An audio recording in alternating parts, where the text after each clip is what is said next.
आप देख रहे हैं सत्यहिंदी.com। एक नजर अब तक की सुर्खियों पर। लोकसभा चुनाव के 5वें चरण के लिए आज सोमवार 20 मई को सुबह 7 बजे से वोटिंग जारी है, जो कि शाम 6 बजे समाप्त होगी। बता दें कि 5वें चरण में 8 राज्यों और केंद्र शासित प्रदेशों की 49 सीटों पर वोट डाले जा रहे हैं। इनमें महाराष्ट्र की 13, बिहार की 5, ओडिशा की 5, उत्तर प्रदेश 14, पश्चिम बंगाल 7, जम्मू कश्मीर 1, झारखंड की 3 और लद्दाख की 1 सीट शामिल है। इस चरण में 2 हाई प्रोफाइल सीट रायबरेली और अमेठी में भी मतदान हो रहा है। चुनाव आयोग के मुताबिक इस 5वें चरण के मतदान के लिए 695 उम्मीदवार मैदान में हैं, जिनकी किस्मत का फैसला 8.95 करोड़ से अधिक लोग करेंगे। साथ ही बता दें कि वोटिंग के लिए 94,732 मतदान केंद्र बनाए गए हैं, जिन पर 9.47 लाख मतदान अधिकारी तैनात हैं। लोकसभा चुनाव के 5वें चरण के लिए जारी वोटिंग के बीच प्रधानमंत्री मोदी ने जनता से अधिक वोट डालने की अपील की है। उन्होंने एक्स पर लिखा कि लोकसभा चुनाव के 5वें चरण में आज 8 राज्यों और केंद्र शासित प्रदेशों की 49 सीटों के लिए वोट डाले जाएंगे। इस चरण के सभी मतदाताओं से मेरा अनुरोध है कि वो अपना वोट जरूर डालें और मतदान का एक नया रिकॉर्ड बनाएं। पीएम मोदी ने कहा कि महिला और युवा वोटरों से मेरी है विशेष अपील है कि लोकतंत्र के इस महोत्सव में बढ़ चढ़कर हिस्सा लें। कांग्रेस नेता राहुल गांधी ने भी जारी वोटिंग के बीच लिखा कि आज 5वें चरण का मतदान है। पहले 4 चरणों में ही यह साफ हो गया है कि जनता संविधान और लोकतंत्र की रक्षा के लिए खड़ी हो गई है और भाजपा को हरा रही है। राहुल ने कहा कि नफरत की राजनीति से ऊब चुका यह देश अब अपने मुद्दों पर वोट कर रहा है। युवा नौकरी के लिए, किसान एमएसपी और कर्ज से मुक्ति के लिए, महिलाएं आर्थिक निर्भरता और सुरक्षा के लिए और मजदूर वाजिब मेहनताने के लिए। कांग्रेस नेता ने कहा कि जनता इंडिया के साथ मिलकर खुद यह चुनाव लड़ रही है और देश भर में बदलाव की आंधी चल रही है। उन्होंने कहा कि मैं अमेठी और रायबरेली समेत पूरे देश से अपील कर रहा हूं कि अपने परिवारों की समृद्धि के लिए, खुद के अधिकारों के लिए, भारत की प्रगति के लिए बड़ी संख्या में बाहर निकलिए और वोट कीजिए। 5वें चरण के लिए जारी मतदान में अमेठी लोकसभा सीट पर भी वोटिंग हो रही है। इस बीच वोटिंग से पहले अमेठी से कांग्रेस उम्मीदवार केएल शर्मा ने कहा कि जनता ने अच्छा साथ दिया है तो परिणाम भी अच्छा होना चाहिए।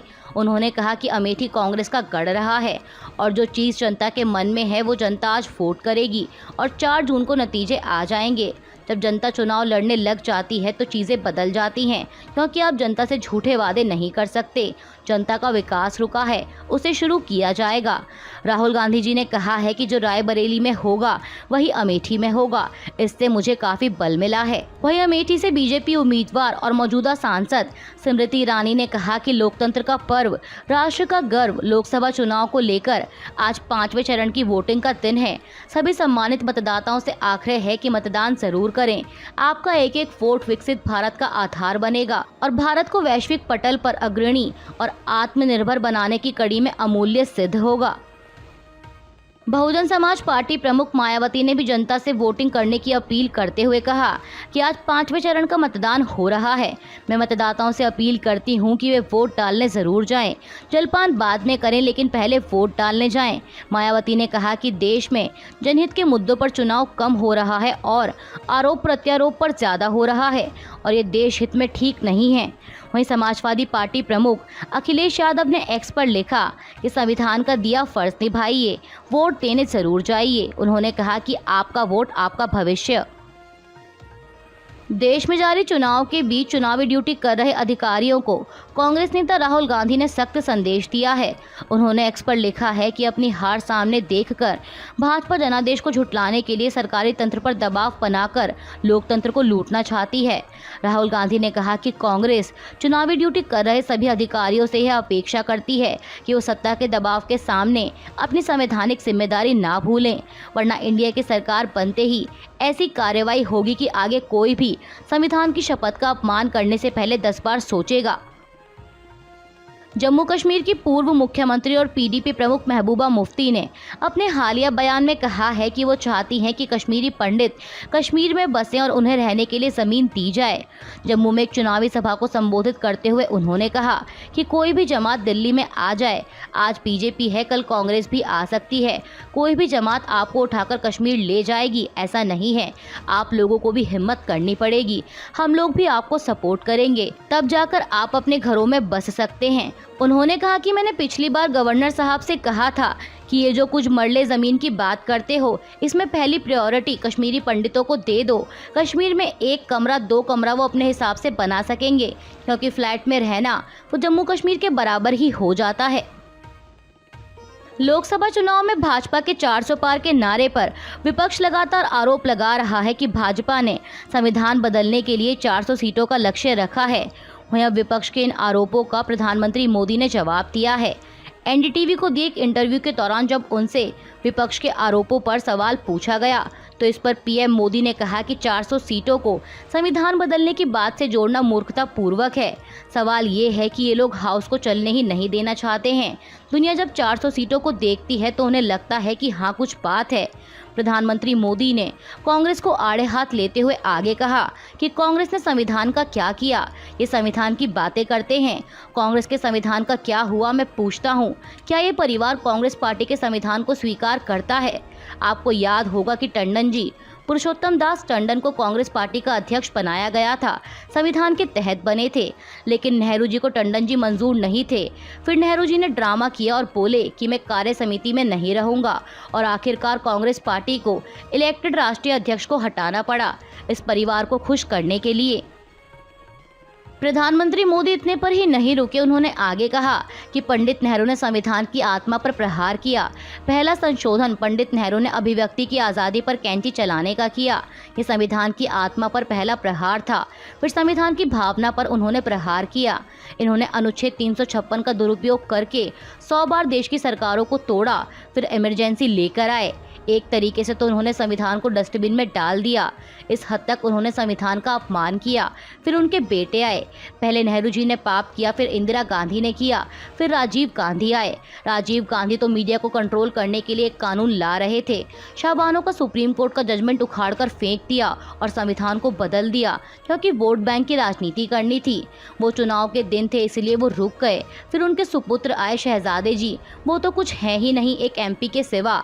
कैबिनेट के निर्णय को उन्होंने एक प्रेस कॉन्फ्रेंस के अंदर फाड़ दिया और ये संविधान की बातें करते हैं।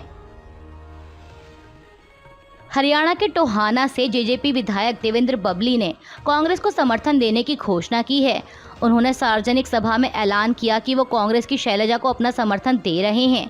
उनके इस बयान के 2 मतलब हैं, एक तो सीधे कांग्रेस का समर्थन और दूसरा यह समर्थन वो कुमारी शैलजा के जरिए दे रहे हैं। बता दें कि इससे पहले बल्ली ने अपने इलाके के मतदाताओं से एक जनमत सर्वे के जरिए पूछा था कि वो किस पार्टी का रुख करें। अधिकांश लोगों ने उनसे जेजेपी छोड़ने और भाजपा में ना जाने को कहा था। इसके बाद उन्होंने कांग्रेस का रुख किया, लेकिन कांग्रेस में उनको यह ठिकाना कुमारी शैलजा के यहाँ मिला। दरअसल आपको बता दें कि हरियाणा में भूपेंद्र सिंह हुड्डा और कुमारी शैलजा के 2 अलग अलग गुट हैं। हालांकि प्रदेश कांग्रेस पर हुड्डा का ही कब्जा है। साथ ही बता दें कि बबली ने यह भी दावा किया है कि जेजेपी के कुल 10 में से 6 विधायकों का उन्हें समर्थन हासिल है। ऐसे में माना जा रहा है कि जेजेपी का कांग्रेस में विलय भी संभव है। देश में जारी लोकसभा चुनाव को लेकर प्रधानमंत्री मोदी का कहना है कि मैंने देश के लगभग हर राज्य का भ्रमण किया है और मैं देख रहा हूं कि हर जगह बीजेपी की आंधी आई हुई है। देश की जनता बहुत ही आराम से हमें 400 सीट दिलवाने वाली है और इस बार हम हैट्रिक लगाने वाले हैं। पीएम मोदी ने कहा कि देश की जनता ने तय कर लिया है कि बीजेपी को 400 पार करवाना है और बीजेपी और एनडीए खुद भी अपने सारे रिकॉर्ड तोड़ने जा रहे हैं। उन्होंने कहा कि पूरे देश के चुनाव हो या राज्य का चुनाव, भाजपा सरप्राइज देने वाली है। हमारे चुनाव का नैरेटिव एक ही है और वह है कि फिर से एक बार मोदी सरकार, अब की बार 400 पार। ईरान के राष्ट्रपति इब्राहिम रईसी का हेलीकॉप्टर क्रैश होने की खबर सामने आई है। कहा जा रहा है कि उस हेलीकॉप्टर में रईसी के साथ विदेश मंत्री और कई अन्य शीर्ष अधिकारी सवार थे। मीडिया रिपोर्ट्स के मुताबिक घने कोहरे और खराब मौसम की वजह से बचाव दलों को उन तक पहुंचने में दिक्कतें आ रही हैं। घटनास्थल की स्थिति को लेकर कोई ताज़ा जानकारी नहीं है। ईरान में लोग उनके स्वास्थ्य के लिए दुआएं कर रहे हैं। इस बीच अमेरिका ने कहा है कि वह ईरान के राष्ट्रपति के हेलीकॉप्टर क्रैश होने की रिपोर्टों पर नज़र रखे हुए है। ईरानी राष्ट्रपति इब्राहिम रईसी का हेलीकॉप्टर दुर्घटनाग्रस्त होने के बाद प्रधानमंत्री मोदी ने भी प्रतिक्रिया दी है। पीएम मोदी ने एक्स पर लिखा कि राष्ट्रपति रईसी की आज हेलीकॉप्टर उड़ान के बारे में आ रही खबरों से गहरी चिंता हुई है। हम संकट की इस घड़ी में ईरानी लोगों के साथ एकजुटता से खड़े हैं और राष्ट्रपति और उनके दल की भलाई की कामना करते हैं। बता दें कि इस दुर्घटना पर तमाम देशों की प्रतिक्रियाएं आना जारी है। अभी के लिए बस इतना ही। बाकी की खबरों के लिए बने रहिए सबके हिंदी.com के साथ।